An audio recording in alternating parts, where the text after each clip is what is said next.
اعوذ باللہ من الشیطان الرجیم بسم اللہ الرحمن الرحیم رب اشرح لی صدری ویسر لی امری واحلل عقدۃ من لسانی یفقہوا قولی۔ بکھرے موتی، چوتھا حصہ۔ امام مالک کے صاحبزادیوں کا علمی معیار۔ امام شافعی رحمۃ اللہ علیہ فرماتے ہیں کہ میں ایک مرتبہ منا کے بازار میں تھا حج کے دنوں میں۔ فرماتے ہیں کہ جمرات سے فراغت ہو گئی، مجھے ایک بوڑھا آدمی ملا۔ تھوڑی دیر اس نے مجھے دیکھا اور کہنے لگا، تجھے اللہ کا واسطہ تو میری دعوت کو قبول کر لے۔ فرماتے ہیں میں نے اس کی دعوت کو قبول کر لیا، اور وہ بھی ایسا بے تکلف کہ جو اس کے پاس تھا پیش کر دیا۔ اس نے روٹی کا ایک ٹکڑا نکالا اور وہی دسترخوان پر رکھ دیا اور کہنے لگا، کھاؤ۔ میں نے کھانا شروع کر دیا۔ وہ مجھے دیکھتا رہا اور کہنے لگا کہ مجھے لگتا ہے کہ تو قریشی ہے۔ میں نے کہا ہاں، لیکن تجھے کیسے پتہ چلا؟ اس نے کہا کہ یہ قریشی دعوت دینے میں بھی بے تکلف ہوتے ہیں اور قبول کرنے میں بھی۔ پھر باتیں کرتے رہے، مجھے پتہ چلا کہ یہ مدینہ سے آیا ہے۔ فرماتے ہیں میں نے اس سے امام مالک رحمۃ اللہ علیہ کے بارے میں پوچھا۔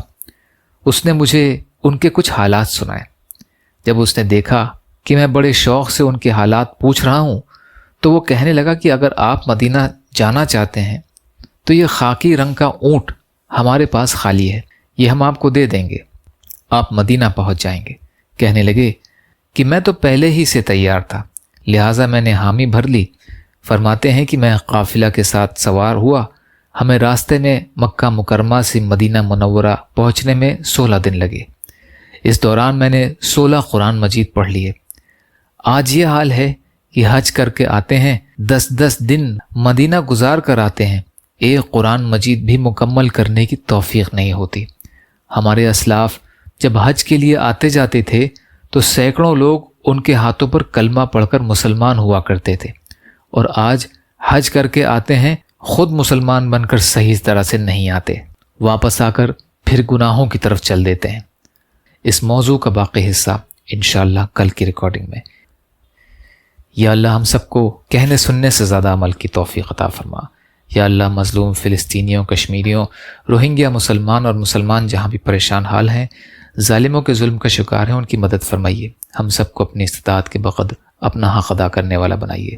جو مانگا وہ بھی عطا کر دیجیے، جو بھول گئے وہ بھی عطا فرمائیے۔ ربنا تقبل منا انک انت السمیع العلیم برحمتک یا ارحم الراحمین۔